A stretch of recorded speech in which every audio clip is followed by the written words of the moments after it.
আল্লাহ তুমি কোরআনে বলেছো আমি যাদের রাষ্ট্র ক্ষমতা দান করেছি রাষ্ট্র নায়কের 4টি দায়িত্ব নামাজ কায়েম করবে, যাকাতের বিধান চালু করবে, সৎ কাজে আদেশ করবে, অসৎ কাজে নিষেধ করবে, এরকম রাষ্ট্র তোমাদের দান করে। আল্লাহ পরিষদ তোমার কাছে আরজ আমাদের ছাত্রছাত্রীদের মেধার বিকাশ করে দাও।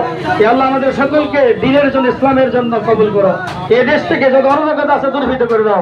আমাদের সকলকে শান্তভাবে থাকার তৌফিক দাও, কারোর প্রতি আঘাত নয়, প্রতিরোধ নয়। আল্লাহ দিন এসেছে শান্তির বদৌলতে, যারা আমাদেরকে আঘাত করেছে তাদেরকে ধরো আমরা ভালো ব্যবহার দিয়ে আল্লাহ করতে পারি, তৌফিক দান করো। আল্লাহ পরিচিত তোমার কাছে আবার আরজ এই দেশে যে সমস্ত ছাত্ররা চলে গেছেন যারা দুনিয়া থেকে, আল্লাহ তাদেরকে মাফ করে দিয়ে তাদের কবরকে জান্নাতের বাগান বানিয়ে দাও আল্লাহ। এবং যারা বিকলাঙ্গ হয়ে, চক্ষু অন্ধ হয়ে, পঙ্গু হয়ে আল্লাহ সারা জীবন বিকলাঙ্গ অন্ধ, এক ছাত্র বলতেছে আমি মা বাবার কাছে আজীবন এরকম বোঝা হয়ে থাকলাম।